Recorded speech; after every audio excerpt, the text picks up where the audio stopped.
5, 4, 3, 2, 1.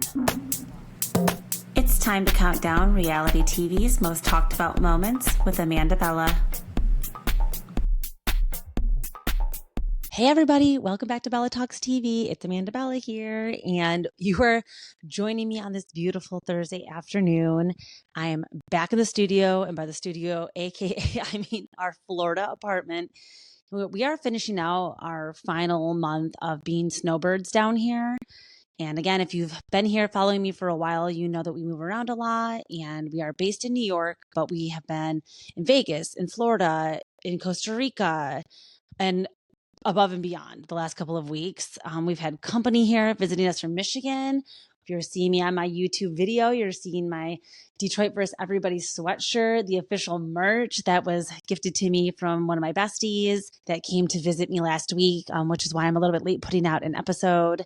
And actually, I recorded with my girl Rhea Hensler. I'm always giving her shout outs. Coffee Meets Vodka is the podcast. I recorded with her when I was in Vegas, and we did a really fun episode where we went back and forth a lot about the Craig drama. We talked a lot about Traitors, but we had some problems with the audio. So we are working on getting that out to all of you guys. I will keep you posted when that is a go, but I just feel like I already vented so much about that. We're going to touch a little bit on that today, but we're back to a true return to form episode this week. We're doing my top 5 countdown. I've got my OMG and LOL of the week. We've got a lot to get into, so I'm going to try not to make this a 2-hour episode like my last one. I'm going to try to get you guys in and out a little bit swiftly, but you're joining us on a big Bravo news day, okay? I woke up, and I'm always keeping it 1,000 with you guys, so I'm always keeping it real. I woke up this morning, and, you know, I'm not usually a wake up and scroller, but I haven't slept well because we had company, and it's been like a few days since I really just had a night to sleep in. So I woke up this morning, and I was like, let me just lay here for like 45 minutes and do a little early morning scrolling. And I was one of the first people, I think, to see some of the breaking news about Lindsay Hubbard, some of the rumors going on. And, there were just a lot of things started popping up right away. And I just knew I had to get on the mic again today. I really had to not force myself. You guys know that I love to podcast, but I really could have used a rest day, but there's no rest for the wicked. Okay. Bravo News does not rest. So here I am. Candy and I are here, and we're going to break it all down for you, because I just went on a rant on my page, because what else do I do? Because, I really started this platform. I started this page, this podcast, all of this to be able to give my authentic opinions. And I always promised myself, as a people pleaser, naturally, somebody who grew up, I always like to talk about my family a little bit too, and kind of just what makes you tick. And, my sister is a lot like Lindsay, and it's a lot like Uba, these people that just, you say something, you get a reaction, there's a trigger. And I grew up kind of not having a big voice because I never wanted to get reactions. I never wanted to say my opinions about things. I kind of just always was quiet. And it took me a really long time to be able to say things and be okay, that's okay if not everybody likes me. That's okay if they do have a bad reaction. That's okay if they don't agree with me. Doesn't mean that they're going to disown me or not ever speak to me again. And I hope that you guys are also true like that. I hope that you can also just have an open mind and listen to other perspectives. And then also just internally not take these things personally, because something about the Bravo fandom and these people and just reality TV in general, we tend to take it so personally. If I say something about someone and they're your favorite, it's you think I'm saying it about you, and I'm not. I don't even know you. I mean, for the most part, I do have a really good rapport with a lot of my followers and friends, my Bellas. But I personally don't know. So I don't know if I do say something that offends you. I am sorry. But I really am just trying to give my own personal insight. And I think it's really important that we don't all coddle each other and just say things that we're going to always agree with, or pander to likes and comments, or just repeat and regurgitate what everybody else is saying. Oh, yeah, Paige and it's oh my God, if I see one more person say that you are misogynistic, if you don't support Paige, that you hate all women, you guys, you got to learn. Just because you dislike a woman does not mean you hate all women and you're misogynistic and you're it's just not how the world works. So we got to have that nuance and that discernment to realize that there's gray, two truths can be right at the same time. Like, everybody calm down. Like, I posted the Ramona gif yesterday. Like, I was like, me to myself, take a Xanax, calm down, because we all get so worked up in this world. So my little intro for the day, again, if this is your first time here, I do reality TV's most talked about moments of the week. We do Bachelor, Bravo, Kardashians, a little bit of Teen Mom, sometimes Married at First Sight. We'll be talking about a little bit of everything today. So not just Bravo. So let's just get right into it. Okay. My OMG moment of the week. Again, like, there are all these moments that we like cannot believe our eyes, right? Like, reality TV is so unbelievable, and why people always think it's scripted, because there are just moments that you're like, wow, that person would never normally do that in real life, or that person must totally be acting for the cameras. But then there are people that you have to be like, okay, is this really like who they are on the inside? Like, where do they leave the character at the door and represent themselves as who they really are? And The Traitors is a really interesting show for that, because we're seeing a lot of the discourse at the roundtables about personality changes, and that person was acting this way before and now they're acting this way, or they're very quiet so they must be a traitor, or they're very aggressive so they must be a traitor. And there's kind of a lot of this idea that people have to have a certain personality to be able to play these games. And it is a very interesting and ongoing conversation. We're only,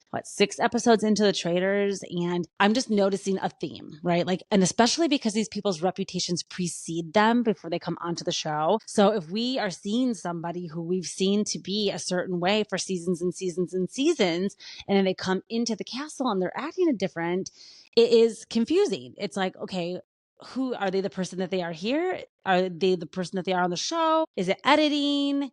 Is it like they lean into their character type? Like, where is it? And I think it's all true. It's all like a spectrum. It's all really who they are, and it's all really like played up also. It's, again, all these things can be true at the same time. But Wes had my jaw on the floor. His performance in The Traitors has been, I think, to him, probably very disappointing and a little bit humbling, because, again, this is this man that has gone on and on about being the smartest game player, the most aggressive game player, the most winningest game player, somebody who has won the most money out of all of the reality TV competition shows. And nobody really knows if any of that is actually true. We know that Wes actually likes to lie, and he kind of leans into being a little bit of a liar. One of his most famous lies that he peddles is that he's a member of Mensa, because he wants people to think that he has a very high IQ and that he's kind of like some kind of wild genius. And that's just not true. He's admitted, that's very fake. And one way we know that he's not a member of Mensa is because when they do these really cool exit interviews. They are on I think it's the Peacock YouTube channel for Traitors. Check that out. I will try to link it in the description here, because I see people posting these really fun videos of when traitors are being eliminated, or not necessarily traitors, but people from the show, players are being eliminated.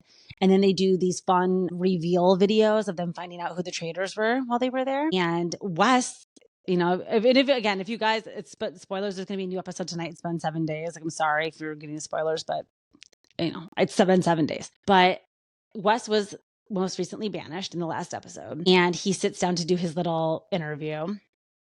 Or he's doing them with Bob Harper too, which is who was also murdered. So Bob Harper and Wes were both eliminated on the last episode. And I like their little friendship, though. They have like a cute little bantership. Seems like everybody really likes Bob Harper in general. No one really ever says anything bad about him, which I think is really cool. But they're sitting there and they're kind of playing a little game. And Wes can't even spell caviar right. Like, Bob has to be like, it's CAVIAR, not ER. And Wes is like, no, that's one of my pet peeves. I hate when I try to correct somebody, or if somebody asks me for if like, hey, how do you spell Detroit? And I'm like, DETROIT. And they say, are you sure? Bitch, if I wasn't sure, I would say, I'm not sure. Let's Google it. I wouldn't just guess. I hate when people say, are you sure? Or when they're like, I think, or they try to combat you and say, you came to me to ask me how to spell it. It will send me to the moon. So with Wes, he's funny, he's whatever. People are like Zaddy, Beard Daddy, all this stuff. But I cannot handle the fact that he was banished from the table, right? Everyone's going around and Rob has his one play, right? Like he is strategic. He sees 10 steps ahead where a lot of these other players are in the moment. They're only thinking through the night, through the next day.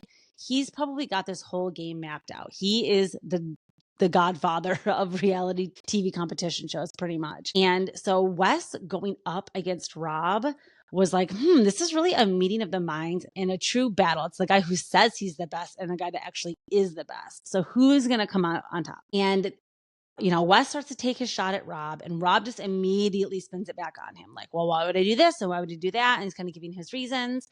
And you can see how around the rest of the table, people are really they hadn't fully been convinced yet. So a lot of people went into this most recent roundtable thinking like, okay, I'm going to be pretty open to like hearing whatever people have to say. So this is a very influential time where people have to really like make their marks strong. And you can just tell like the argument is falling apart because Wes isn't used to being challenged. He's used to being the leader that everyone listens to, the alpha, and he's used to kind of running the show. So to have somebody as intimidating as Rob, who is an equal match, truly stand up to him and use logic and reasoning and strategy against this guy instead of lies, which don't even get me started because on last season of House of Villains, Wes cheated to win the game and lied. He still didn't win, which was great. But now he's lost these last 2 seasons of him trying to go on these shows. And I think his like little reputation is crumbling. But anyways, Rob is really coming for him and kind of saying like, well, why would I do this? And why would I do that? And like, I think you're a traitor. Like you're acting like this. And it just takes one person to agree with you. Just little Gabby, little Sierra, somebody to be like, actually, Wes, like that is so weird that you do that. Like, can you explain that? And he's just such a talk about misogynistic. I mean, you guys think I am misogynistic. Like, why don't we all point some fingers at Wes? He just cannot handle the fact that the women are turning on him, that they are bringing up valid points. Like they don't like the way that they're being spoke to by him. And he kind of like, retreats for a second. And he's like, you guys, okay, if you vote for me, I promise I will really scale back on the aggressiveness. I will not play like such a hard game with you. I will do more of a teamwork situation and not be trying to be so alpha. But if you do not vote for me, I am coming for you. And he just continues to bury himself. Like he can't help himself. He foams at the mouth at the idea of being able to like have control over people in these games. And this is a game where he is an equal. Like he's a faithful with whatever 16 other people. Like he's got to learn to kind of work as a team and not just like dominate over everybody. And as soon as he said that, it just all went downhill from there. All the women were like, absolutely fucking not. You are not going to come for us. What does that even mean? And then the other men too, like they have alliances with some of the girls and they don't want to, it was a really kind of it got a little bit split towards the end of the votes. But Wes was ultimately banished. And it was so satisfying. Like, I know whatever, like, I don't try to be contrarian, but I just realize I don't think like most people, like his ginger beard does nothing for me. So I'm not sitting there being like, oh my God, Zaddy's gone. Like no, it's just not for me. And he walking up to that circle of truth to this man who like truly cannot handle not telling a lie in like any situation, standing up there and going on about, I am the best of and you're all making, and then he says, fuck off at the end. And he's like, fuck all y'all, and walks away and gives him the bird, flips him the bird. And my jaw probably not only hit the floor, but went all the way 6 stories down to the parking lot. I have never seen the disrespect. Like, this is y'all's hero.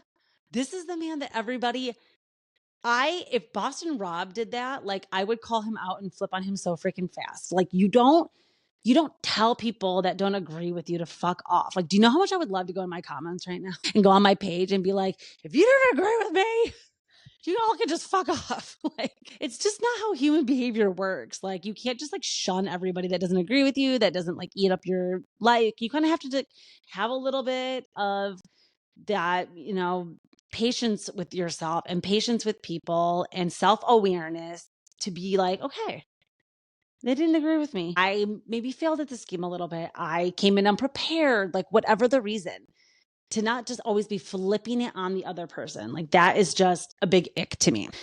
So I loved that. That was my OMG moment of the week. I cannot believe that he did that still. I'm so glad that he's gone. And I don't think Boston Rob's going to be like in that much longer. Like I would truly be shocked. The only way that he's going to be able to like fly under the radar tonight is if Danielle and Carolyn are such a mess that that people just, they get exposed. Then Rob recruits maybe Derek, or, is Derek going to be like the Peter pal? Like, is he going to be like somebody who turns down the recruitment because he's just so faithful? Curious to see how tonight all plays out. So we will have to wait and see. I'm drinking a pineapple spirulina kombucha. I mean, I'm really on a health journey today. And I'm also PMSing, which God bless America. Like this is why I'm really on one today, but I cannot help it. And I'm having some nerds because, if you can't have a little bit of balance, you guys will know I will never do an ad for this show. Well, I guess never say never, but I will never do an ad for this show. This is a free show for your entertainment. I'm not here to make any money. I'm not here to get a job. I'm not here to have Bravo celebrities be my friends. I'm not here to be a Bravo celebrity. I don't ever want to go on television. And we'll get into that actually a little bit later in the countdown. But this show is brought to you by Nerds Gummy Clusters and pineapple spirulina kombucha. I love you, Bellas. Seriously, thank you all for being here and giving me like this tiny platform. It honestly means the absolute world to me. So let's move on to my LOL moment of the week. It's a short one. Because I cannot believe that this show is back. The comments are looking bleak.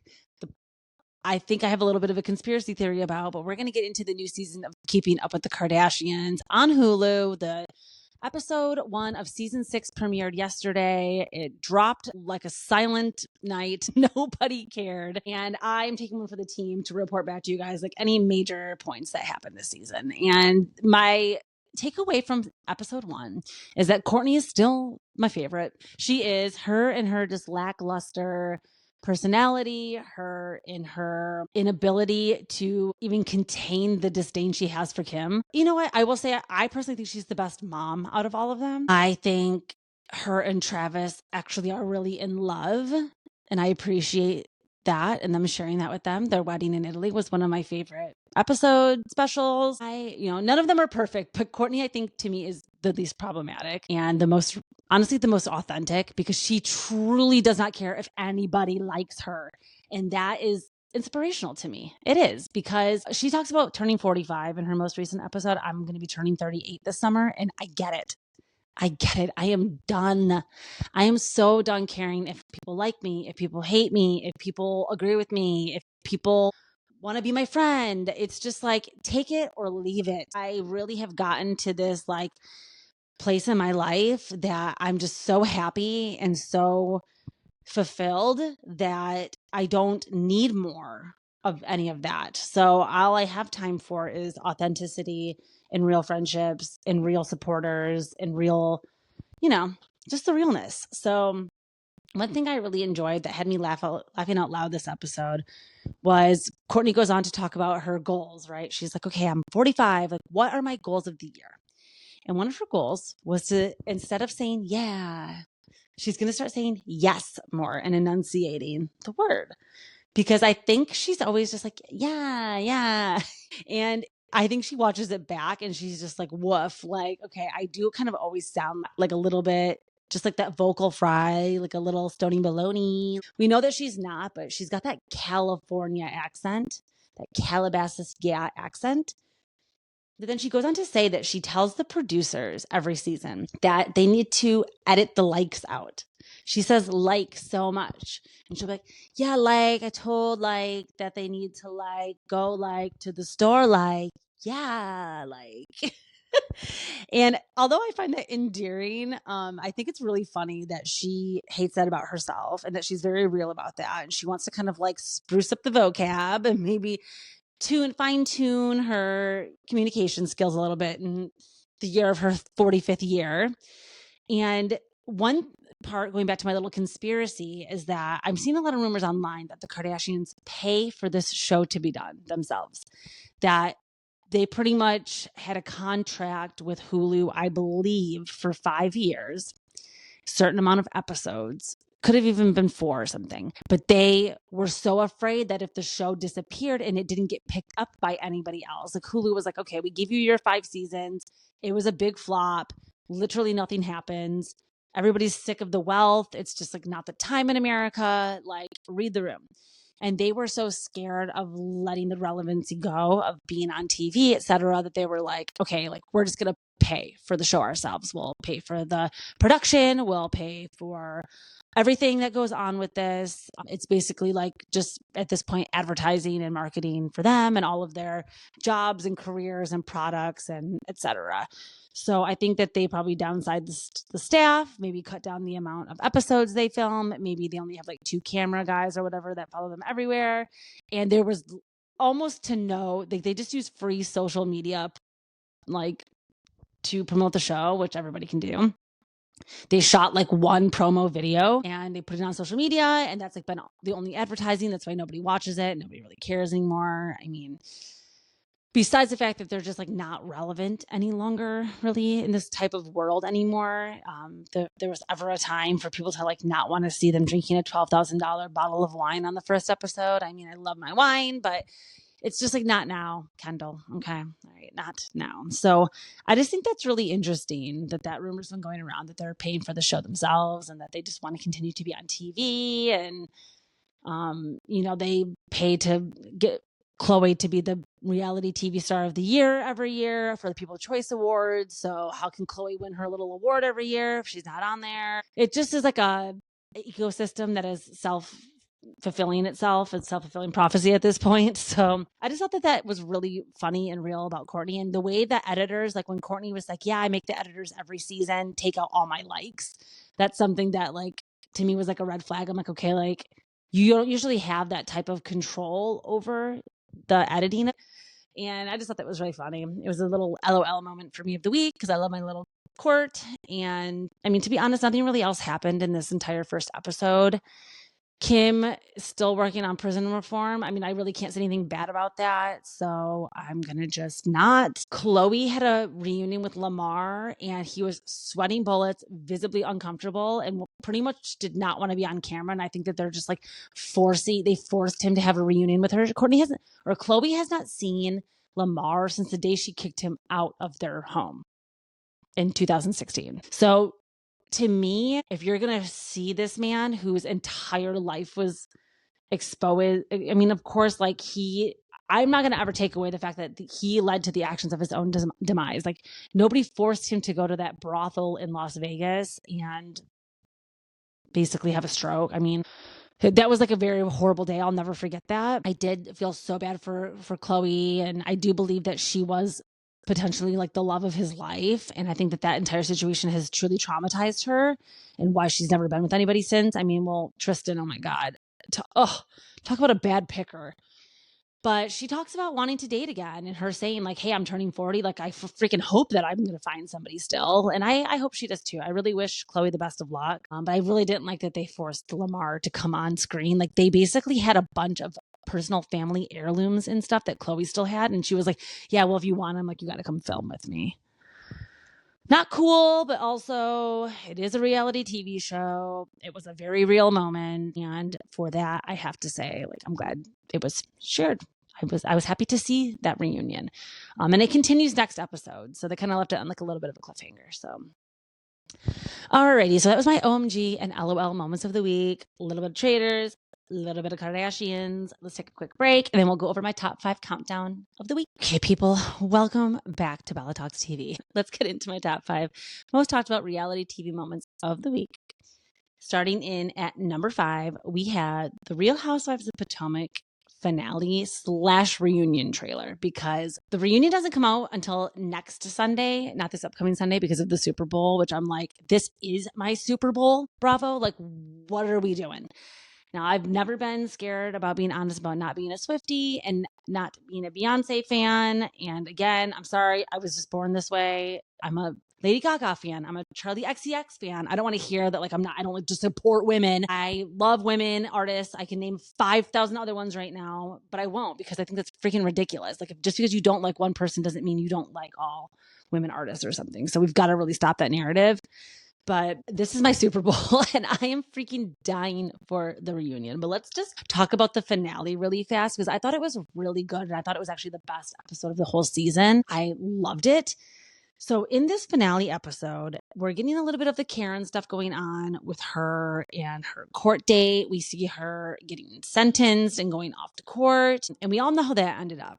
Karen was found guilty and she's facing up to 2 years in jail. And this is not her first offense of DUI-ness. And I'm not trying to make light of it, but it's not her first offense, but she still really is the grande dame. And this show really it doesn't necessarily need her, but to me, she is so essential.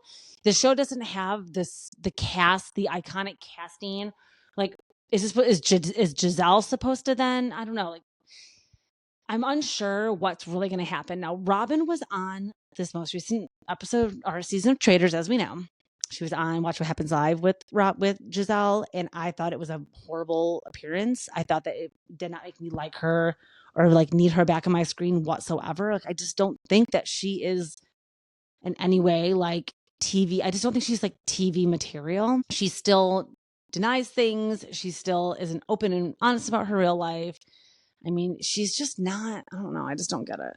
So it's just going to be a no for me. So if they're not going to bring Karen back or Karen decides not to come back or whatever happens, we're going to have to wait and see. But then it will be Giselle left there to be the grande dame. And they did reveal, though, because when Karen was in the DUI footage, she was drunk and talking to the police officer. And she was like, I'm a grande dame. Andy Cohen named me that. I'm not really sure why, but he did. And that's what everybody calls me. And Andy, when he was on Watch What Happens Live, he corrected that. And he said Giselle is actually the one that came up with that. And it is true. In Giselle's casting tape, when they were casting the show, she brought up Karen. Karen's kind of like the grande dame of Potomac. They had kind of already heard this. There were some rumors that Charisse, who goes back to season 1 and she's kind of like a loose friend of the franchise, that she used to call herself the grande dame. So did Giselle take that from Charisse to use on Karen? Because, who knows? Who really knows? But I'm glad that was cleared up a little bit. I thought that was funny that Andy was like, I actually didn't name her that. And then I just wanted to set the record straight. So that was really good. Now we're going to have to see, because again, it leaves us, okay, so we have Karen and Giselle. I actually love Wendy. I think Wendy had a great season. She just turned 40 also. Not that I'm only going to be 38 this summer. I don't want to push it, but I just, again, I'm appreciating women in their 40s, people coming into that decade of their life, and people, really living out loud about it. And so many people saying, oh yeah, and Chloe also just turned 40. There's just these, there's a lot of strong, amazing women turning 40 that I'm like, wow, okay, this is making me feel better. This is really making me feel better. So I think just this idea that we have Karen, Giselle, Wendy, Mia, I'm really not sure what's going to happen with her. She's kind of like the Bryn of RHONY, where she's just always lying and everyone's sick of her shit. And she manipulates storylines for the show. And then off screen, she lives a totally different life. And I'm just not here for that. I'm not really sure if she's going to either be A, not asked back, or B, if she's just going to leave on her own. I don't think that she actually would leave. I think that she's somebody who probably loves being a housewife, loves having this platform, loves being on TV. I heard that she lives in North Carolina and doesn't even live in Potomac, but that is neither here nor there. I don't understand why. I think casting just must be very hard, and I don't understand why they allow people that don't live in these cities, and why they don't just cast real groups of friends. It's really hard for me why I don't get it sometimes, but I think that she will be asked back. I don't think that she did anything that was totally diabolical. I think that she did say some weird lies. Most of the lies were on her own family and on herself, and not so much on other people's. So I don't think that she's done anything totally unforgivable. I think people are just sick of her lying. So I actually think that she'll be back as long as she's able to live out loud. Her producers really work with her to tell her true story, and hopefully she will really bring it next year, because I think that she will be back. And then we have the Ashley Darby, of course. Ashley Darby's season was interesting. Now, I will give props to her because she and Michael have finalized their divorce. They divorced. I was just talking shit last week about how people are complaining Dorit's not divorced yet. This shit takes time. So I don't think Erica's divorced. I mean, I could really go, don't get me started. Do not get me started because there's tons of people that have filed, separated, whatever, and are not divorced yet or not divorced in one season. It's just not that easy. And Ashley, as skeptical as I was that she was never going to leave this man and basically pull at Erica Girardi, where she just stays married to him forever or until Michael dies, pretty much, I am really proud of her. She did it. She finalized it. She stood up for herself, her family. She got the things that she needed. And on Watch What Happens Live, Ira Madison III, who I like, I'm sorry, you guys, it's really no shade to him. I think that he's lovely and whatever. I hate these thirsty content creators that come on there and like think they're going to have a moment, think they're going to like say something or like ask some kind of like really shady question. It's like, just get on there and say, thanks for having me on, Andy. Like, why do we have to do this? So he's like, oh yeah, I'm a huge Green Eyed Bandits fan, which like said no one ever. And he, like, I'm a Green Eyed Bandit today. Like, if you're on the YouTube, like, I have this sweatshirt on and it's really making these green eyes pop. So I am a Green Eyed Bandit today. But he's like, yeah, I'm a big Green Eyed Bandit fan. And like, I have a question for you guys. Now, this is not a question for them. This is not a question having to do with, again, of course, Robin, because she brings nothing. And Giselle, quite honestly, does the same. So what questions is he going to ask them? His question is, what do you think of Ashley's divorce? And are you concerned that she's going to be broke now pretty much? And Giselle, I have to say, I have to give some props to her. She has not been my favorite, but I think that she too, maybe her and Ashley, like, you know, have a pretty decent friendship now. She really like stood up for her in this moment. And she was like, I don't think anybody needs to be worrying about Ashley. She goes, Ashley has more money than everybody in this room except for Andy. And that just gagged him. And I loved it. I loved it. Like, Ira, no filter with Zach, up and Adam. I've just had like enough of these diabolical gays. I'm sorry. I'm just going to say it. That come on these shows. They think they know what it's like to be a woman, to be a single mom, it's like, you don't know. You just don't know. Everybody, it's like, okay for men or whatever to comment on all these relationships and stuff. It's like, I don't know. I am an ally. I love my gay. I mean, I can, for every 3 that I say I don't like, I can name 500 that I do like. So again, like, don't try that with me. But I just don't like, I specifically, I think Up and Adam and Zach Peters like really rub me wrong the way that they speak on everybody and speak on everybody's husbands and speak on everybody. It's like, I don't know. Sometimes it does come different when it's coming from a woman because it's a little bit more of a perspective there. And I just did not like the way that he was like trying to come for Ashley. And I'm so glad Giselle stood up for her. And can we leave that in 2024?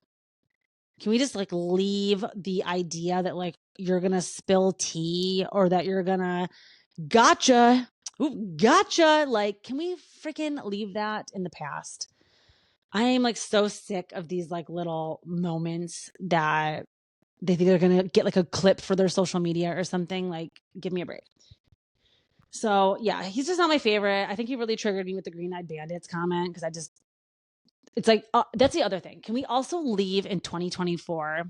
I know it's like literally February 6th and I'm still talking about like New Year's resolutions. But can we also leave the Watch What Happens Live guests kissing whose ever ass is in the chair next to them? Who has the best fashion? It's got to be you. I love you. You're my favorite. It's like, can we stop that? Be freaking honest. Be like, you weren't really my favorite this season, but you know who I loved confessional looks with was so-and-so. I still love you and appreciate you, but this person has been my favorite. It's like, stop with the ass kissing. God bless America. Okay. All right. Let's move on. So the last things I wanted to say were just about the newbies of Potomac. We had Kiarna, we had Stacy, and there's a theme going on with Bravo basically putting people on these shows, bringing on these friends of that are in the cast photos that are rumored to be, whatever. We had Jazzy on Potomac. We had Ryan and Rodrigo and whatever on Southern Charm. We had Maylee from Salt Lake City. These people are all missing in action. Why are they in the cast photo? Why are you making me care about these people? Why are we literally putting them in one scene and pretending that they're on the cast? Is it for just representation? Like, I don't understand why we're pretending that these people are like part of the cast. Like, they are irrelevant. They bring nothing. They're a waste of our time. What is going on? Is Bravo editing a lot on the back end? Like, is there a process? Is there a process a lot of like, okay, we're going to throw everything in the beginning at the wall and see what starts to stick. And then as things start to stick throughout the season, like we just going to start editing people out, taking scenes out. Like, I need to know what the purpose of this is, because it's like, quit giving me more people to think about and talk about and care about when they're not going to be around. So yeah, I'm going to say that I enjoyed Kiarna. I think that they brought her back because she had gotten in that physical fight with Sesame Street. I cannot even remember her real name. Now, Ashley's friend that came on that looked crazy, and then they threw the bottles at each other at the GNA event in the last season's finale. I think that they brought her back on to kind of see how like all of that would play out. Deborah, that was her name. To see the Deborah Kiarna fallout. And then Kiarna talked a lot about that throughout the season. And I also want to say this is probably, again, these are the little times where people are like, oh yeah, there's a hint of misogyny in there, because I see a lot of discourse online always about people saying that if the husbands and the boyfriends do not support their girl doing the show, that they're evil, they're toxic, they don't support women, they don't whatever. And there has to be more of a realistic conversation around this, because I'm going to be honest, you guys, like, it's not like the best look to be on these shows. We have seen more divorces than couples that have stayed together. We have seen insane scandals, cheating. I don't know. There's just been a lot that goes on, right? And I have to really my honest opinion is that if you have to choose between your relationship and going on the show, and you choose to go on the show, then that is like fair and valid to the partner. Like, if tomorrow my husband came to me and said, I'm going to the summer house, do you think I'm supporting that? Absolutely not. It doesn't mean I don't love him. It means I have a freaking half brain, and I don't want to set my relationship up to fail. I don't want it to be exposed to everybody in America to critique.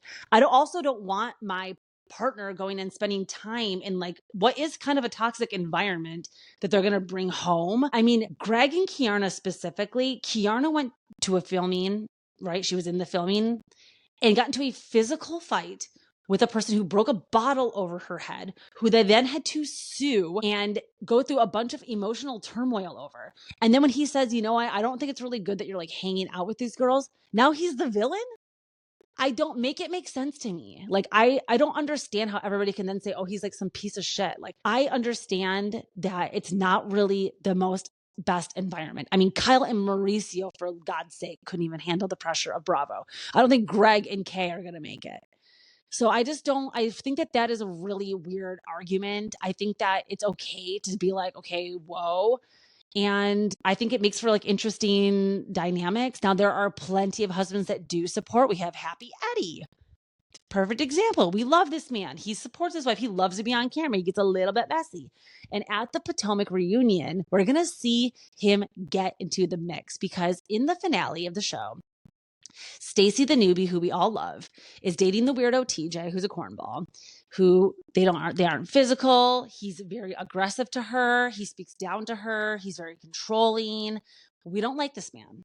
We do not like this man. And it's getting exposed every episode, little hot mic moments, little things that he wants to do. And then in this last episode, Stacy brings on her gay bestie, this guy, AJ. And he's keeping it all the way real with her. He's like, I don't like this guy. He's doing too much. He is always on 10. He seems like he plays things up. Like, he doesn't seem like he's treating you the right way. Like, talk about a real one. Now, if this guy was coming to her just being like, oh yeah, like, no, we have to keep things real with our friends. We see it with JT telling Taylor over on Southern Charm, and we see on Southern Hospitality, Michaels and everybody telling Emmy, like, hey, your man is like not treating you good. Like, these are all dynamics that are real that we'd like to see on TV. Okay. We need these friends to be coming in and keeping it real, not just like going along with the narrative for everything. Now, in this finale or whatever, we see this all go down.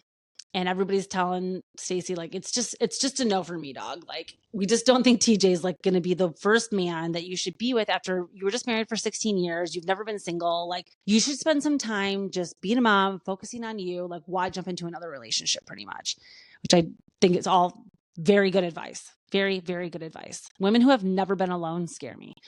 And I just, you just cannot be that dependent. And it's like Brittany on Salt Lake City. Like, these people are just, they need some help. And so we have all of this stuff going on with Stacey and TJ. And then at the reunion, all of the men are backstage and TJ doesn't show up to the reunion. And all of the other husbands are like, what the hell? Like, we came to support. Gordon is out here giving paternity tests. Like, these Potomac men they're there. They are on there to do it. I wish I would have saw more of the drama around Giselle's ex Jamal getting married and, she beefs with the new wife and stuff. Like, I would love to see that on the show. But, Giselle doesn't show a bunch of her real life. She just talks about what everybody else is doing. And so in this reunion, all the men are backstage and they're like, let's call up TJ. Like, this man did not show up. Why? Let's call him and see why he couldn't come here and speak for himself and support his woman, right? So they call him and we don't know what is said. It has not been shown yet. And like I said, the reunion's not on for a week from Sunday. But he says something on camera. And I don't know if he didn't know that the phone call, like they FaceTime him. And I don't know if he didn't know he was being filmed, but he says something on camera. And then Eddie tells Wendy, like, yo, the craziest thing just happened. We called TJ and he said this. And it's very contradicting to what Stacey tells about what's going on with them. And Wendy pretty much is like, that's not what Eddie said. And then it looks like it gets exposed. And they're all like, bring Eddie out. Bring Eddie out. And they get Eddie out on the stage and he's going to obviously tell us like what TJ said about Stacey. But like, is it going to be that the relationship was fake? Is it going to be that like, what is going to come out? Like, I'm dying to know. So that's my number 5 most talked about moment of the week. I think Potomac is really ending on a high note. I don't see the show going anywhere. If Karen does not go to jail, then she will be back next season is my prediction. Now, all season, Karen was saying, I'm going to be vindicated. I'm going to be vindicated. You guys will see, right? Like, I didn't do anything wrong. Well, the word on the street is that Karen wasn't actually driving the vehicle and that the rumored boyfriend who we've heard on and off about, I'm not sure if it's the same boyfriend than it was in the past. Karen seems to have some side men around Potomac. Maybe her and Ray Ray have an open marriage. I kind of love that for her. Maybe Ray Ray's like, you know what? I'm not taking the blue pill. Like, if you still got to go do things, you still got to go do things. And maybe they have an agreement. Obviously, Ray hasn't left her overall in any of these rumors and confrontations. He knows about them. He's been asked about them on many reunions by Andy, and he's still there. So maybe they actually just have an agreement. But because sometimes it's cheaper to keep her. I know that that's like a crazy thing to say, but sometimes these men like really do not get divorced because like, you know what? Like, we're friends, we're companions, we're maybe not in love anymore, but I'm not going to divorce them for whatever reason. They're the mothers of their children. They want to stay together for their family, but they just are like, let's just open it up. Open it up. You guys go live your life. And yeah, so the rumor is that this guy was driving the car. Karen wasn't driving the car, and that they were hoping somehow, some way the lawyers were going to be able to prove this and keep it from being exposed to the public. I'm unsure, but I do know that in that footage, when Ray shows up to the scene to help Karen out and she's incoherent and not able to speak, he opens up her purse to find her ID, and she had been throwing up in that purse, you guys. I'm sorry. This is just makes me unwell. Karen was definitely fucked up. I just don't know if she was driving that car. And is it still okay for, I don't mean, she still went to rehab. Like, is it still okay for her to be getting like in her triple 20s? Is that crazy? Maybe not. But if she wasn't driving the car, she wasn't driving the car. So she will be vindicated if this truth does come out and she somehow is able to admit. I mean, she's been able to push this court date for her sentencing out 1 month because she got a new lawyer. So we don't actually know what she's been sentenced to yet. But if this new lawyer is able to present any type of new evidence, or she gives some kind of confession or something, like, we could be looking at the Grand Dame getting vindicated. So we'll see. We will see. Okay, let's move on to my number 4 most talked about moment of the week. We have to get over to Married at First Sight because it's getting good, you guys. Like, we're at the couples retreat. We've made it through what has been a very slow season. They have been dragging out the rumors of the wife swap for weeks and weeks and weeks. I mean, at this point, like 9 weeks, 10 weeks. We're all getting tired. We all want to know, was David texting Madison that she looks so good and he wants to eat her? Who was that for? Was it for Tiffany? Because remember, he said that he was Tinder Tiffany. Was it Tinder Tiffany? Or was it for Madison? And now I was really skeptical. This whole time have been able to avoid spoilers. There's Reddit threads. There's all kinds of things out there. Like, I refuse to spoil this for myself. I've been waiting to unfold with every other person watching the show. And I still was starting to think, like, I don't think so. I think that they want us to think that. I think that they're editing it that way for ratings. Like, I think that they're just I really did not actually think it was going to be Madison for some reason. I thought there was going to be like a total switcheroo at the end, or something was going to happen. But now we're at this most recent episode. David admitted, okay, that the text of the dumplings was not a text of dumplings. It was actually a text of a girl in an outfit. He says that she had sent the picture. This is where the lie is for me still. He says that he received a picture that he replied to. Now, this is why that's a lie, because when someone texts you, right, and you got your phone out and somebody texts you and you go to reply, how would you reply to the wrong person? Wouldn't you just be in the chat already? Wouldn't you already be in that person's contact? Wouldn't you already, like reply? Wouldn't that just automatically, this is not how like texting works, especially not in 2025. So still on the theory that he never received a photo. I believe now more than ever that he saw Madison, because it has been confirmed that Madison was with Alan and Carla, random, that they had been all out, they met up for drinks, and that they were, and Carla, she was like, let's go out dancing, Carla, like after, like Alan was there with them. Alan went home because he's a normal human being, and he's like, tomorrow's a work day, I'm gonna go home. And they decided to stay out, Madison and Carla, and go dancing. I would love to know like where they're dancing at in Chicago, because again, remember, even though I'm in my Detroit hoodie today and I'm like representing, this girl lived in Chicago for 10 years. It's like in my DNA because it was my whole 20s and it was just like the most important years of my life. So I know every single place to go dancing in that town. So like I have to know where they were out dancing. I'm going to die if it's like Old Crow in Wrigleyville or something. Like I literally can't. I have to know. I've got to get on the Reddit threads, but again, I'm too scared because I don't want to get spoilers. But okay, so they're it's a Sunday or whatever. They meet up. They're watching the game. Carla and Madison go out dancing, and on the after party, Carla confirms, because she was one of the guests last week, that that David came to meet up with them, and she didn't really think anything of it in the beginning, but okay, Carla. I mean, obviously that is weird, but I understand like girl code. She doesn't really know what's going on. And I actually low-key think everybody hated Michelle. So I think that they were all kind of like okay with the fact and like knowing that David and Michelle weren't going to end up together anyway. So I don't think that she was an accomplice in this necessarily, but I think that she was also like, hey, like not my monkey, not my circus. Like I'm going to stay out of this. Carla says that they disappear together for 4 to 5 songs, which is anywhere from 10, 15, 20 minutes. And Madison says that she lost her phone and that they went to go look for it. And it's all coming together. Like if you're watching the after party, it's really important. The after shows for all this stuff, especially the Beverly Hills after shows, like Giving Me Life. All of these after shows are so important because you really do get the real context and the real dirt of what was going on, like the behind the scenes tea. And she says that they disappear, they go to find her phone or whatever. My guess is that when David walked in, and they were on the dance floor or wherever he came to meet up with him afterwards, he texted her. He meant to text Madison, you look so good, I want to eat you up. While they were like there together in the place, thinking Madison would be like on the dance floor and like get her phone, get that little text and like look across the room and be like, yeah, like a very flirty moment. But then when she didn't respond, and David's probably sitting there like, okay, weird. He probably like opened his phone and was like, oh my God, I sent it to Michelle. And then that's when they disappeared and came up with like a plan, because David was like, fuck, I have to tell Madison that I accidentally just texted Michelle and like get her advice on what to do. So I think they went outside. Madison was like, delete any evidence, get it out, like delete my number, like literally get rid of any evidence on your phone that it could potentially be me.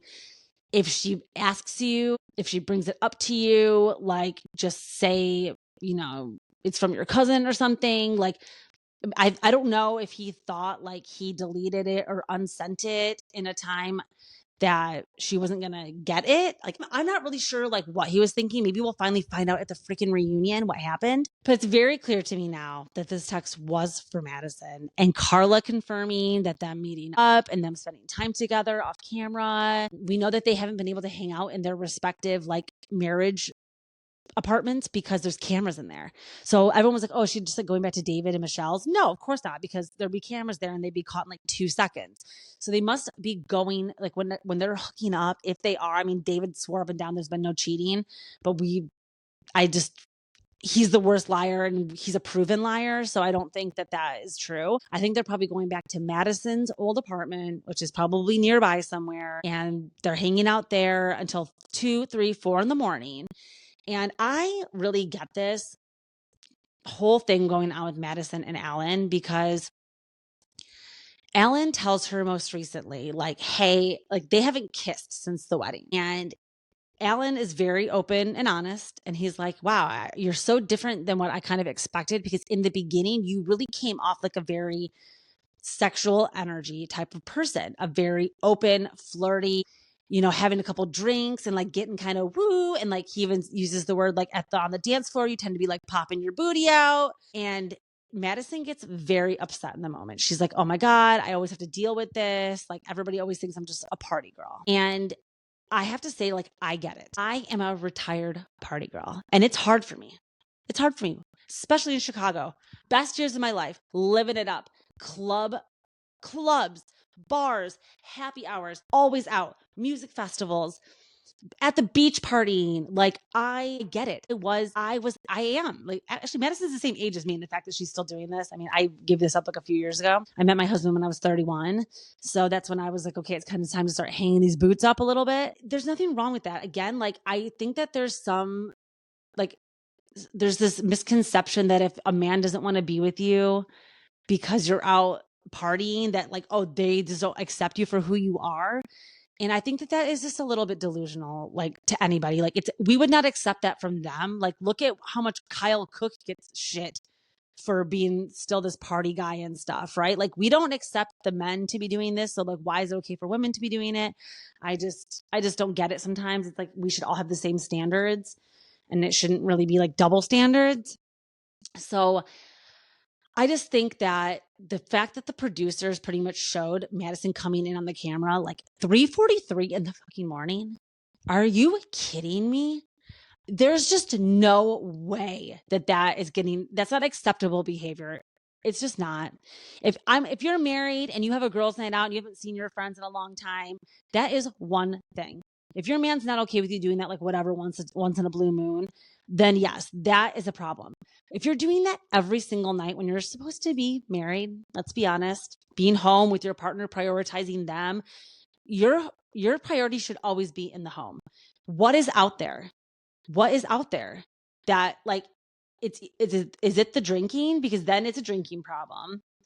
Is it the attention from other males? Because then, okay, you should be married. It's like, there is actually some truth and validation in not wanting your partner to be out doing those things, acting like that. And I don't think Alan is some evil troll for like not accepting that Madison wants to go out and party. I think that narrative is so fucked up, and Alan's trying to get painted out as like some villain. So no, I'm really glad that the producers were like, because she tried to lie in the session with Pia, and she's like, oh yeah, I don't think it's like every night. And then the producers were like, 4 nights ago, 3 nights ago, 2 nights ago, last night. Like, it's every night. It's every night. So I feel bad for Alan at this point, and it's very clear that next week in this couples retreat, shit's really going to hit the fan because Michelle's also had it. She's like, I'm going to this couples retreat and I'm about to blow his ass up because I'm sick of him lying to everybody. And now she's on to Madison. Like, she's like, I'm really starting to think like they work out in the gym together. Michelle, Madison would be next. Their names would be kind of next to each other in the context. And I think I said before, like if they put MAFS, like MAFS, Michelle, MAFS Madison or whatever, and he like screwed them up when he was texting them that night. It's very clear, like I see why she's like, could it be possibly Madison? And so she's never confronted anybody about this. She has only told MM about it. And at like a little dinner, she's like, I'm starting to think like, am I crazy? Or like, do you think there's potentially something going on with like Madison and him? Like, do you think that they're inappropriate? Do you think that they spend too much time together? Like, are they just friends? And I think MM just has the perfect response. She's like, I don't know. I don't think so. Like she kind of stays out of it. And she's really just like listening to Michelle. She's like, well, why don't you just bring it up at the couples retreat? So they're at the couples retreat and they are all sitting around the table together. And it's like, okay, this is it. Like now or never, I'm bringing this text up. And so they're all kind of going over their gripes and things and their place where they're at in their marriages. And these couples retreats are really important so that they can all kind of talk about the experiment together because it is a very weird thing to go through, marrying a stranger for the first time. And so they all kind of go through their experiences. Michelle's finally like, well, I think it's no secret that obviously David and I are having a lot of struggles. He's been lying to everybody here and he's lied to, I think he owes everybody here an apology. And she kind of gets him to be like, I'm sorry. He has a really hard time taking accountability for this. You can tell that I think he's afraid that Madison has been like, you better not ever tell anybody or ever admit to anything. Like, do not take me down with you kind of thing. Pretend like you never met me. And so they're sitting there and you can tell that David is starting to get really uncomfortable in the moment. And then Michelle likes to, nobody saw this coming, but he's like, well, we haven't kissed since our wedding and we're not intimate or anything like that. And Michelle's like, oh, well, Madison and Alan, like, have you guys kissed since your wedding? And the second she brings up Madison, she's like, I'm shutting this down. He's like, no, we're not talking about other couples. Madison gets up and storms away from the table, goes down the hallway. And we see in next week's clip that Madison and Michelle really sit down for a one-on-one. And Michelle asks her straight up, like, was the text meant for you?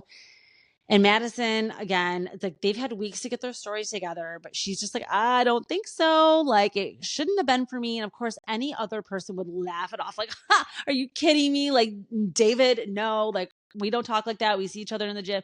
Like, there's just other ways and an authentic response would come out.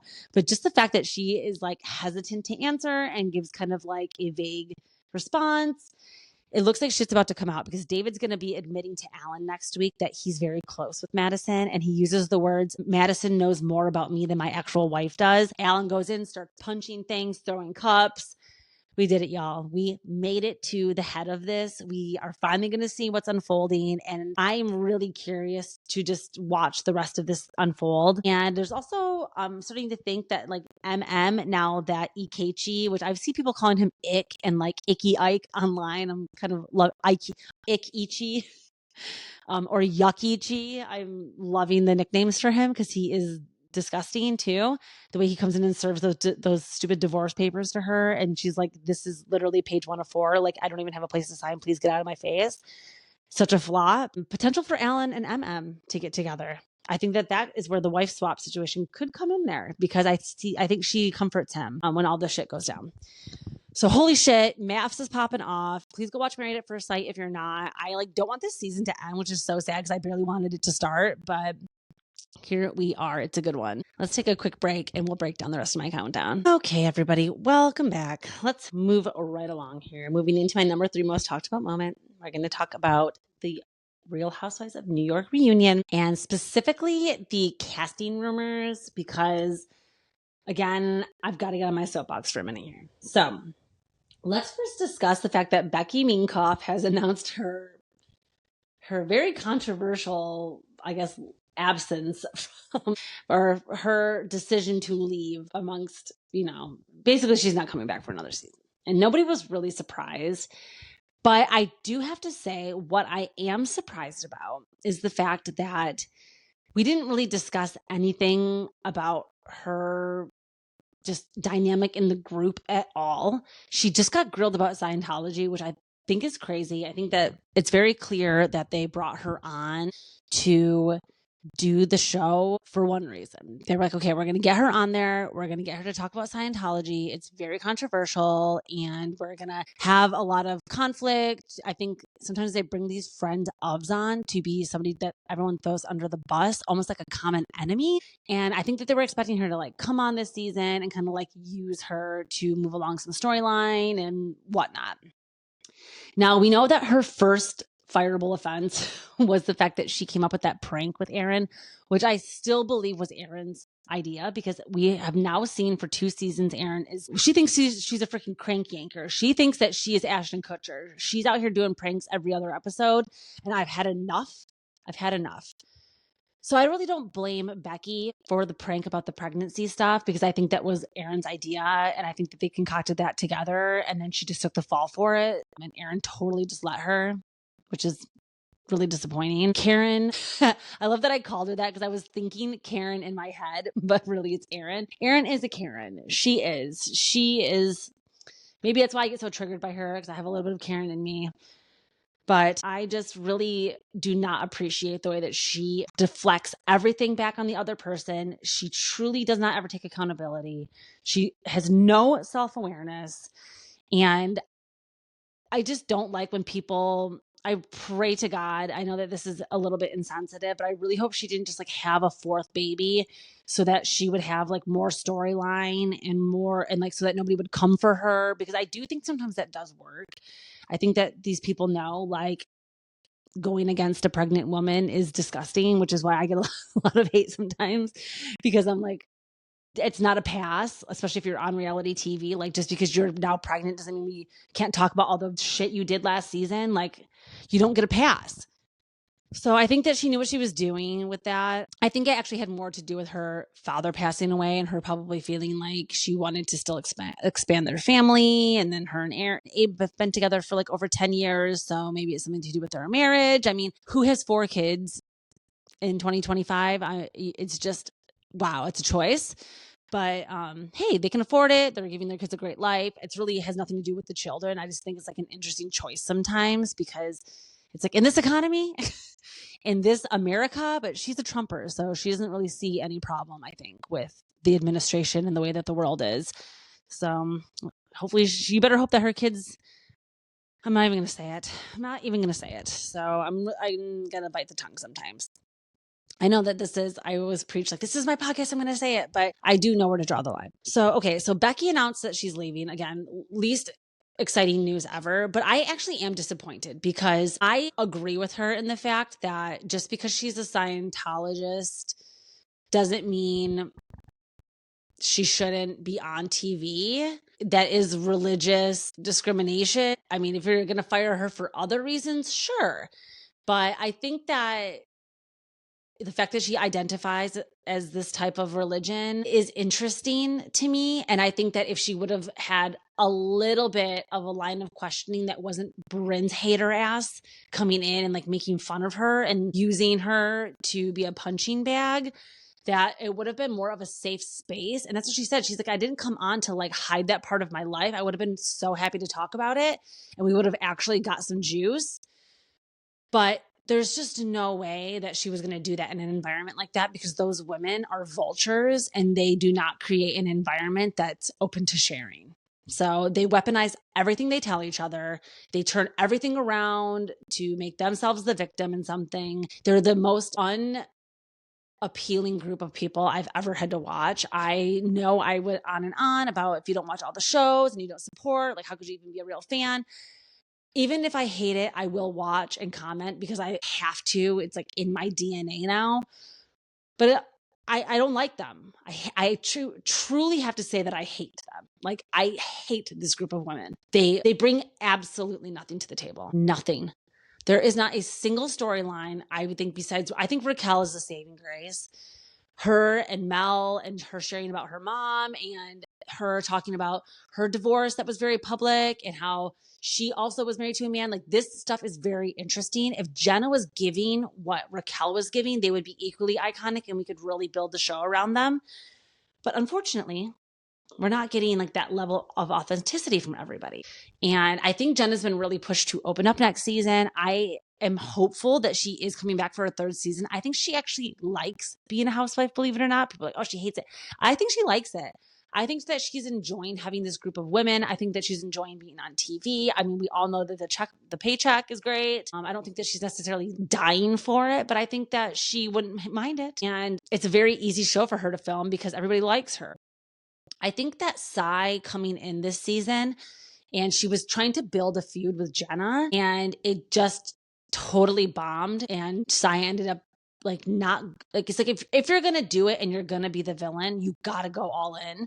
And Sai backpedaled after season 1, and she didn't want to be known as the villain, and she didn't want to have the blood on her hands of being the one to go after Jenna.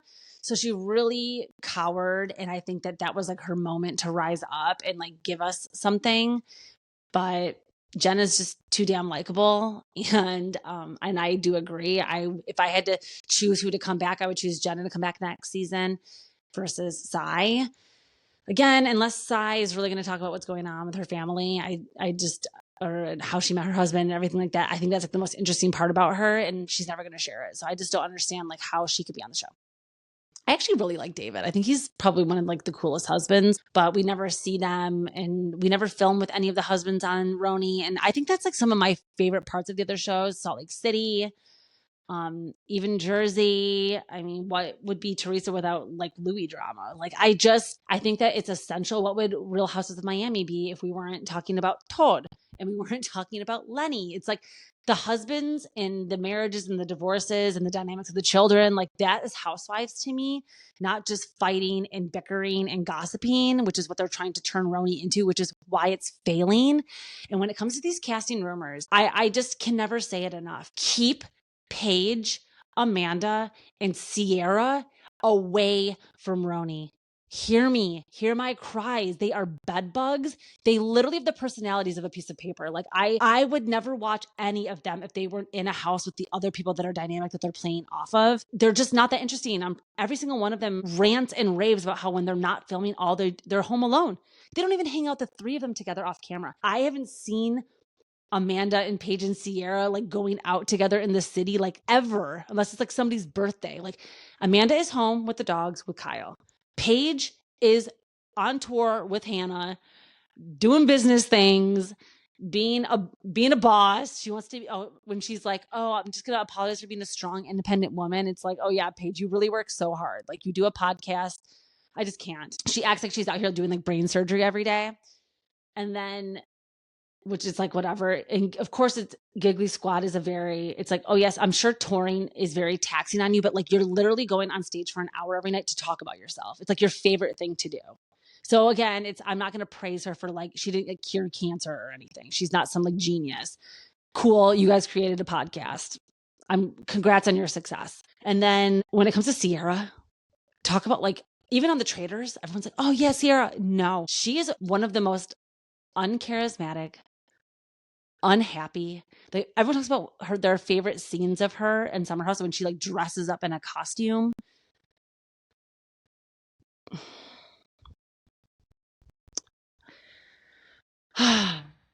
Lay Sai. If your whole personality is dressing up in a costume once a summer, she's a beautiful girl. Absolutely fucking stunning. Victoria's Secret model. Gorgeous influencer.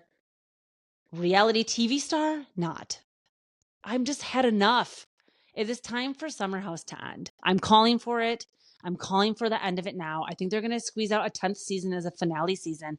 Just like with Vanderpump, it will get fired, rebooted, maybe keep Jesse and West. It's time. It is time to put them out to pasture. It is time. So I don't know how I got off on a Summer House tangent. Oh yeah, because I'm talking about RHONY casting rumors. So again, what I'm really asking for these casting rumors is for them to fire Brynn. I think Uma's going to leave. I would like to see Jenna come back. I would like to see Jessel come back. I think that there's a genuine something there. I know they're bringing Karen back. Karen Aaron. I know they're bringing her back. They've been trying to make her the center fucking apple for 2 seasons. I know that it's Andy's. That's Andy's like favorite person in the world. She's not going anywhere. I'm going to have to live with it. But I know, okay, fine. I do think Uba's going to leave because she's in Connecticut now. I'm so sick of people. And when the Shed casting rumors were out, they were like, you don't have to live in New York. Why are we casting women that don't live in New York? It just is like, this is why the show is not working, you guys. Like, find real people that live there, real groups of friends. I'm sure Erin knows crazy ass moms from her kids' private school. Jessel is literally a PR. She's got to know tons of crazy people from the fashion world, from the PR world. Like, where are the real people that live in the city and have friends and are real people? Where are they? Sai is a real person. She's just not that fun to watch. So if she had any friends, does she just have no friends? Sai, bring a friend, recommend somebody. We got to get this show firing on all cylinders. Okay? We got to. Let's move on to my number 2 most talked about moment of the week. It was just announced today. It's hitting the waves. Madison LaCroix is pregnant, and I'm very excited about this because even though I'm like the biggest Madison fan ever, I think there is something so endearing about people that really want to be a mom, that are so in love, that want to bring a baby into this world out of love and for all the right reasons, who I know and trust to be a good mother. Madison is one of those people. She is like a reliable person. I think that she's a good person. She's a good head on her shoulders. She's successful. She's a family gal. She, to me, is like the whole package. Beautiful, smart, everything. I really like her. My favorite part about Madison is that she has been able to bury the hatchet with Austin this year. She's not dragging this out. Everybody online still hates Austin for her. They still talk about him doing her dirty and stuff. We know. They show that clip of him cheating on her every single episode, which I think is kind of hilarious. But if Madison can move on, can't we?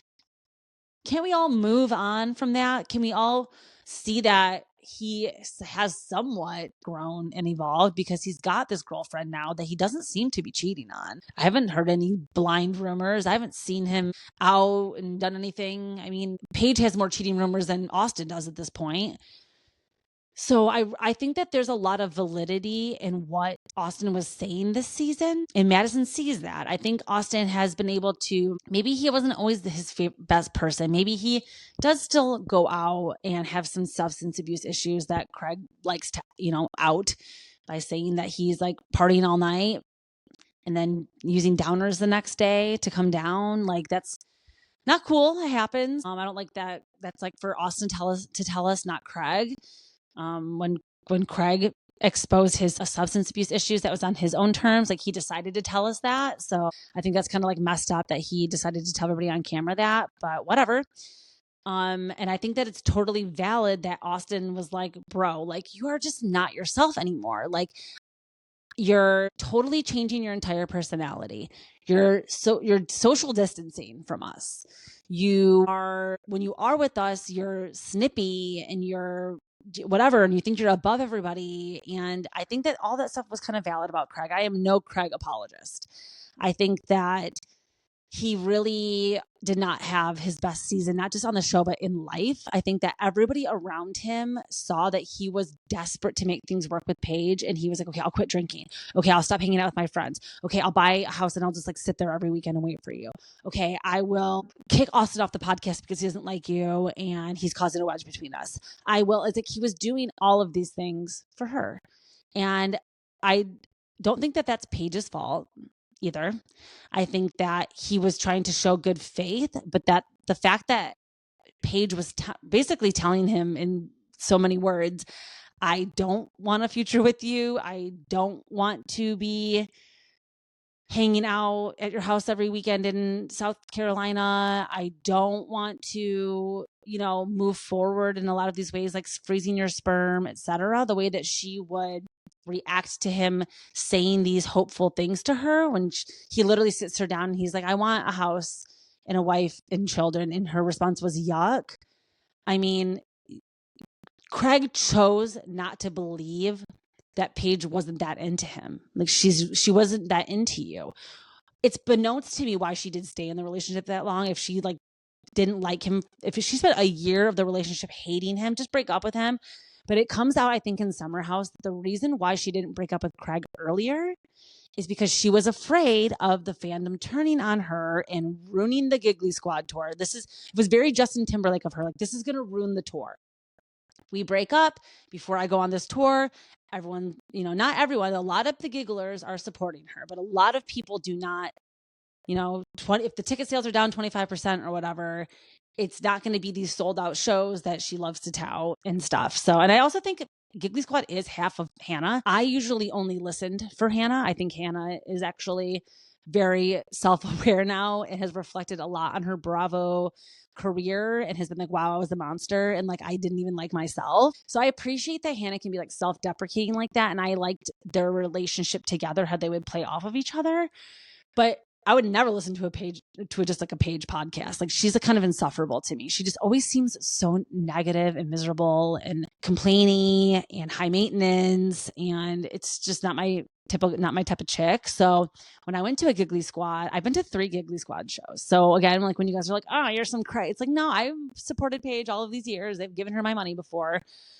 I went to a show in Florida, went to a show in Long Island. Like when I was at the Long Island show, I was like, I'm going to ask a question. Like I want to just like have an interaction with them and see what happens. And to this day, like I cannot remember what I asked her. I got up to the mic and I believe at the time I asked her something about filming for Southern Charm because it was like the summer. It was something about that. Like this was a while ago.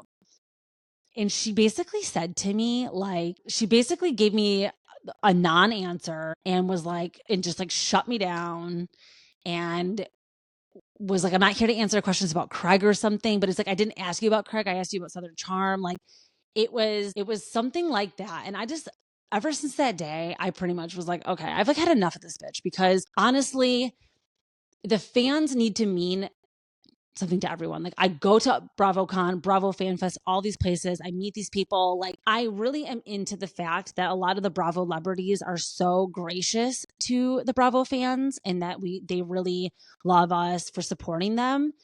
And I really dislike the way that she just assumes and just, it's almost like an entitled, like, of course, everyone's going to love me. And I think that you should have to like work for it a little bit and interact. And she famously will talk about like not really enjoying doing the meet and greets and not wanting, it's just, I don't know. I just don't get all of this stuff with that. So Craig, today, the Southern Charm reunion is filming.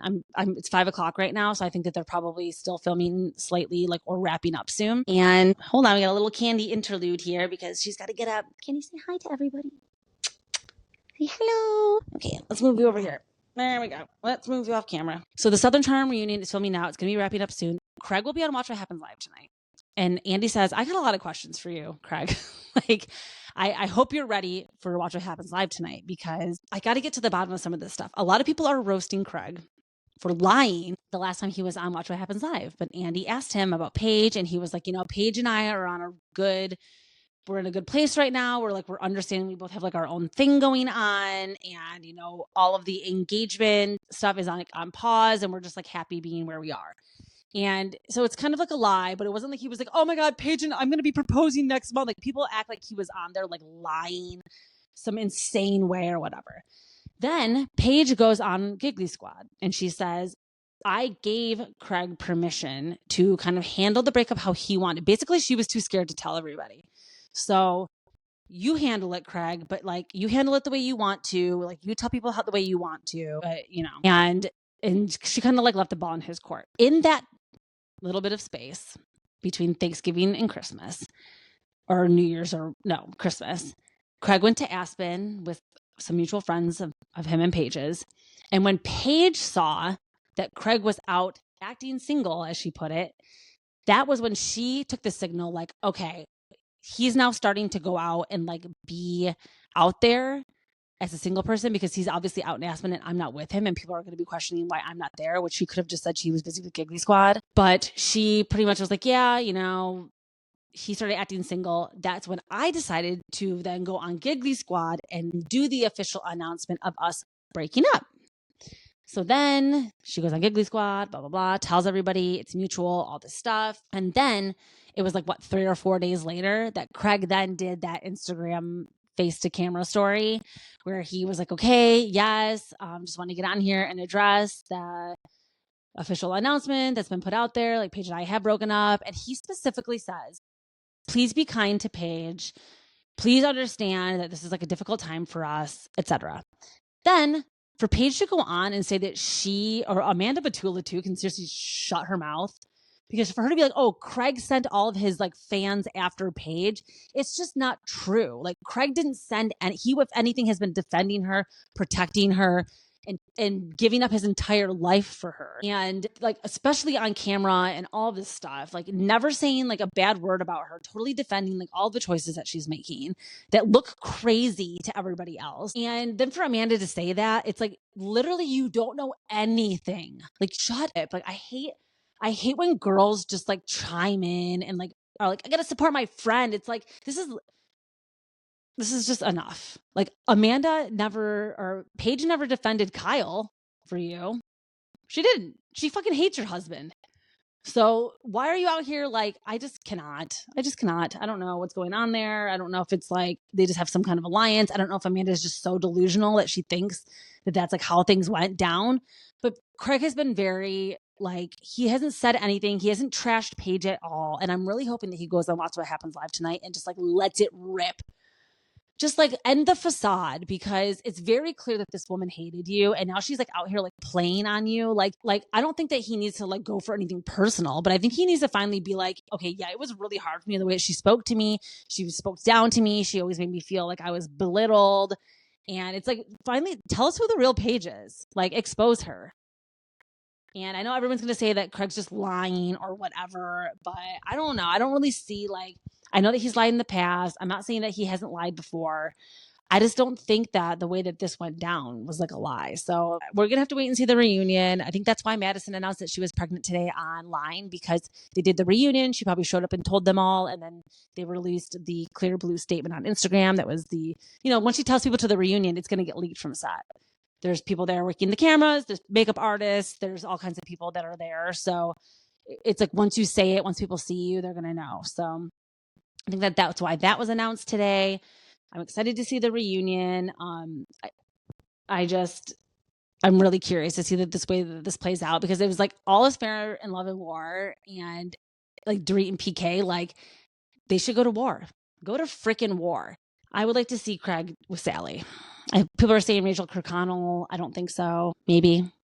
But I like to see him with Sally. Another rumor that came out of the Southern Charm reunion today was that Molly had a boyfriend the entire time she was filming, and that she potentially cheated on the boyfriend with Shep. So we're going to have to see about that too. The tea be spilling. So, okay, let's move on to my number one most talked about moment of the week, you guys. We have made it. I said I wasn't going to do 2 hours, but we're at 1 hour and 30 minutes. So let's get right into it. The number one most talked about moment of the week is the Lindsay breakup rumors. Another thing that just broke today that I had to come hop on the mic and discuss, because you guys, if you guys remember, my 2025 New Year's resolution was to not discuss Lindsay, the baby, and the baby daddy any longer. But like when it's out here like this, like I can't, I'm insatiable. I can't help but talk about it.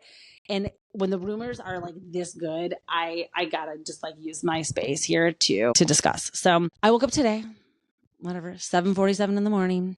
The Access Hollywood Housewives nightcap with Lauren Herbert, Emily Orozco. I met them in Miami. They're so sweet, like truly so funny and down to earth girls. Like I wasn't expecting that from them. I thought they were going to be really like media NYC type girlies, and they are just so genuine and authentic. I really, really like them. I like their podcast. They have a good way of kissing their guests' ass. I have to be honest. Like sometimes it's really cheesy, but then also asking some hard questions. And I think it's like that Oreo approach of like, okay, I'm going to give you like a lot of compliments, but I'm also going to like come in and ask you some hard hitting questions. And then I'm going to end with compliments, because that's what we do, right? Like that's like the corporate thing to do, is like, we're going to end on a good note, right? I'm going to give you bad news.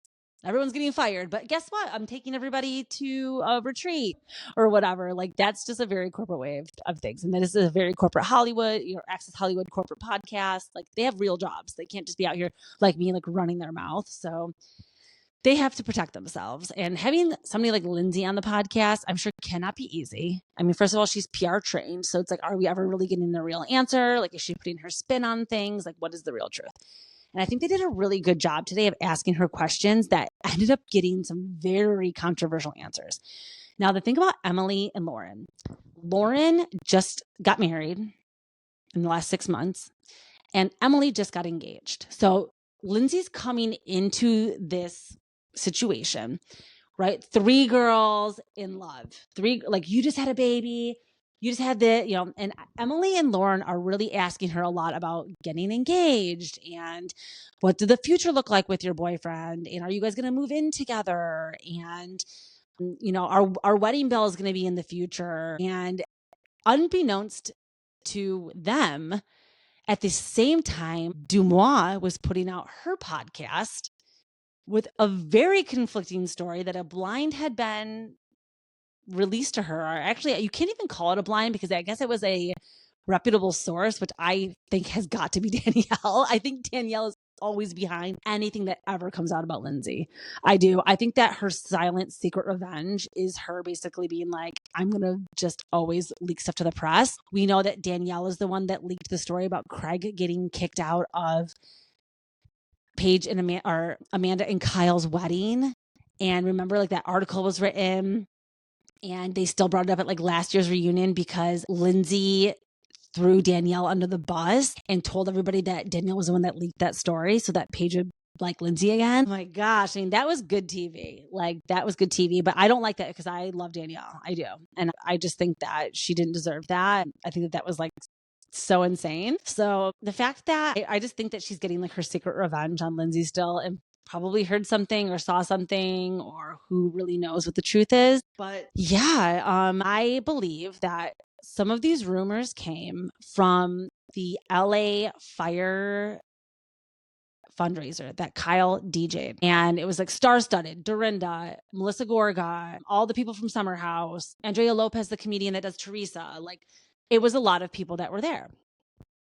But Lindsay was not there. Noticeably missing, Lindsay was not there. And in my head, I thought, like, Lindsay does not ever miss an opportunity to go to these events. I think she has FOMO. I think that she, you know, thinks that if everyone's going to be there without her, like, she's going to get like ostracized from the group. I think that she kind of like moves that way. I just think that somehow, some way, it just, to me, that's connected to this, because when I start thinking like, okay, why wasn't Lindsay there?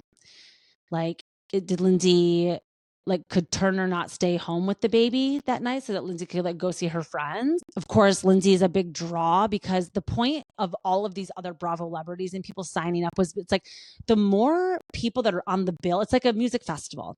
The more people that you want to see that are on the bill, the more likely you're going to be to buy a ticket and go. And Lindsay is a very influential person in New York City, and she has a lot of fans. I'm not sure why, but she does.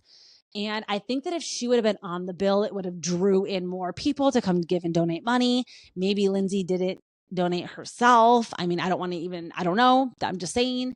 And maybe it led to a lot of people being like, okay, why isn't Lindsay here? Like, where is Lindsay? Like, why couldn't Turner just stay home? Like, Lindsay deserves to have a night out too, right? Like, she can't always be home with the baby. Like, I think that it kind of opened this conversation about why she wasn't there. And then what I'm guessing and assuming it led to was the fact that, okay, how come they haven't moved in together?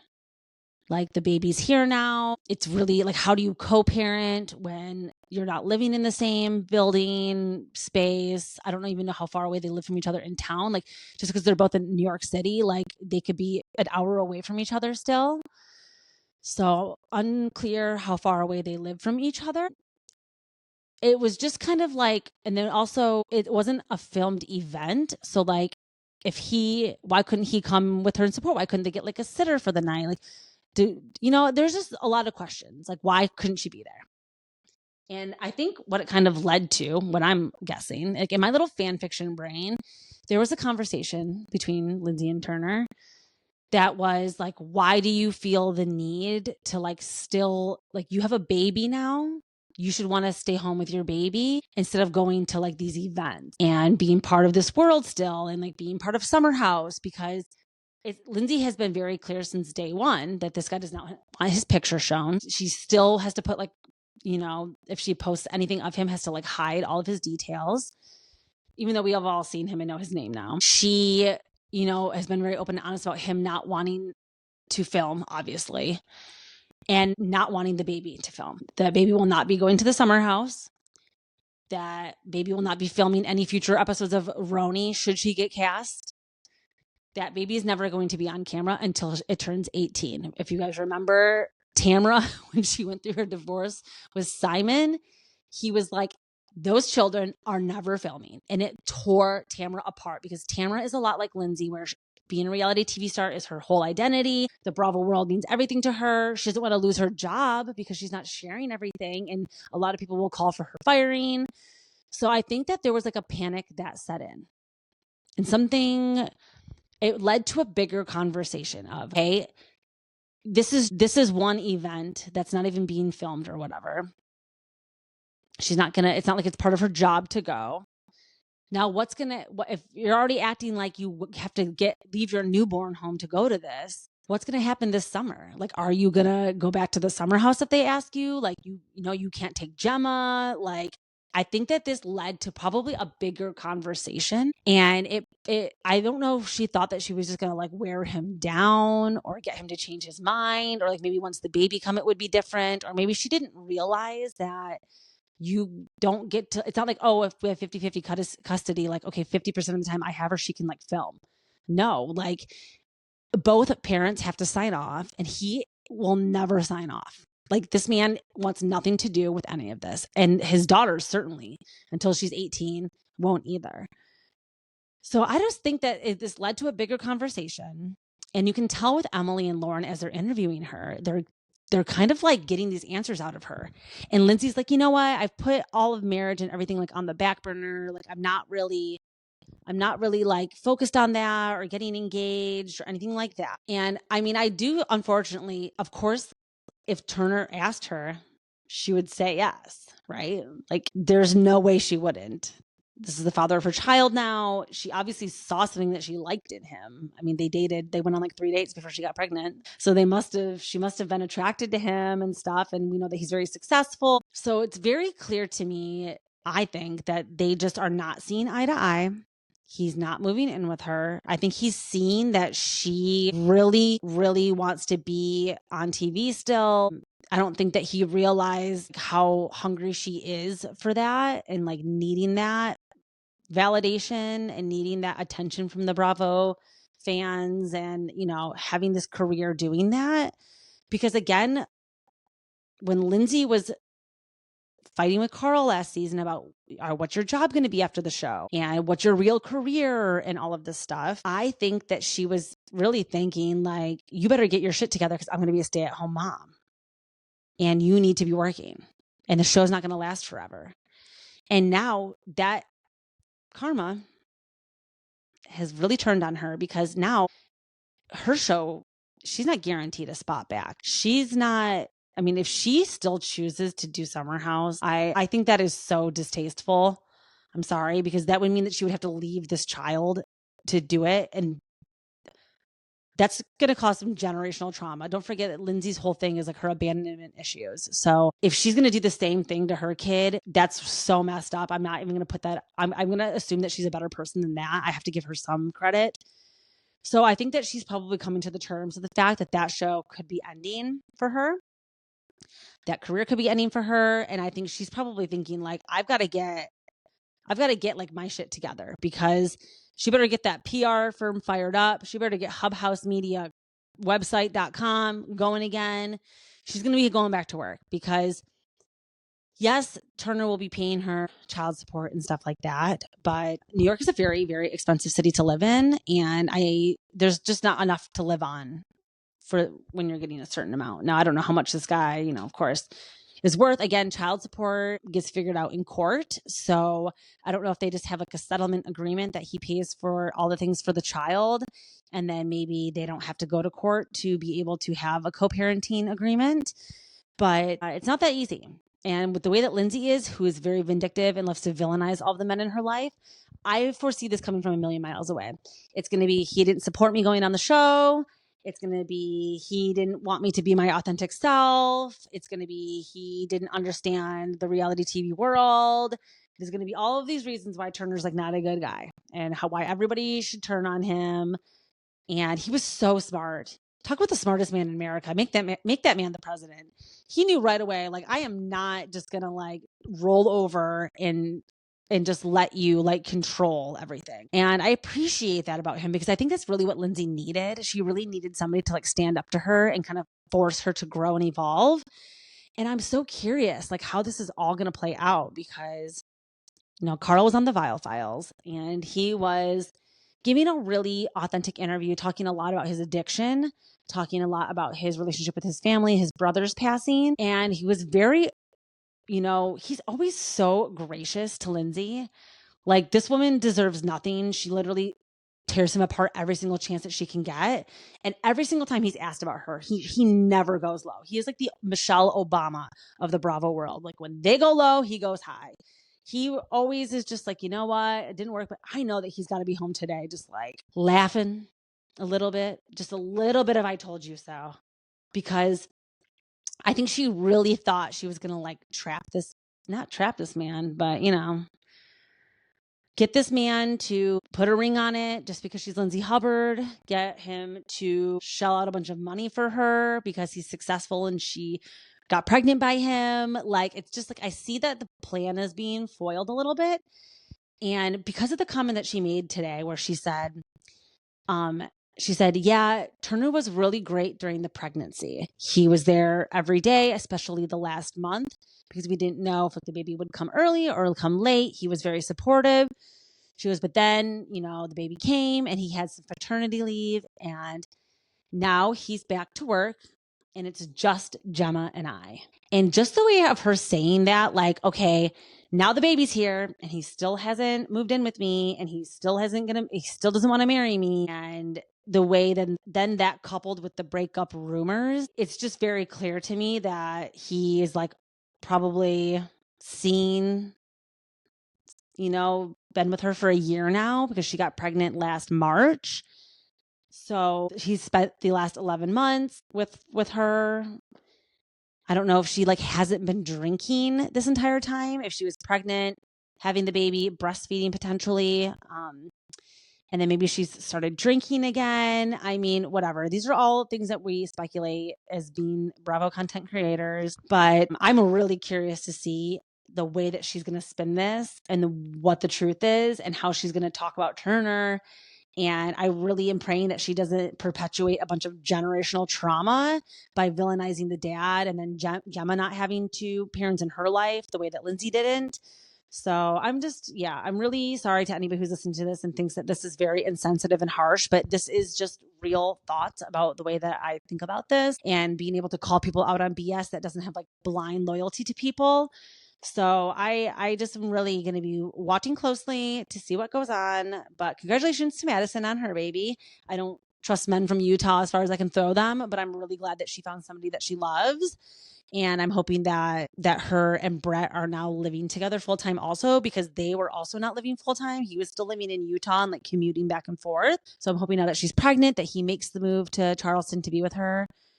Especially with all of his recent health stuff. So okay, yeah, that was pretty much it. Anything else to say about Lindsay? I'm trying to think before I hang up. Just that I think that there's a potential for her to go on RHONY now, because I was saying before, there's no way that she would film for RHONY because she can't film the baby.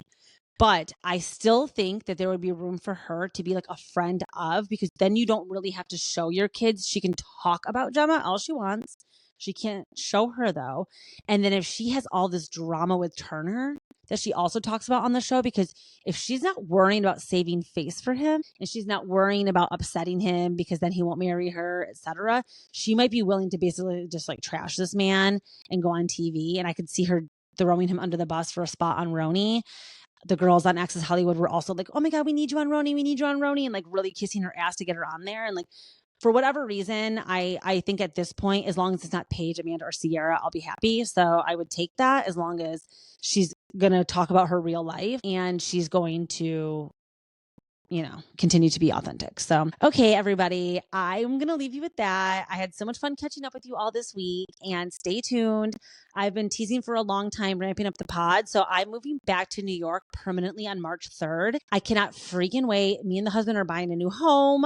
I'm going to have a studio in the house. I'm going to be really ramping up the podcast and getting more guests. I just travel too much and have too much company right now to really be working with other people's schedules, because I really jump on like whatever. I get like a minute to just do this by myself.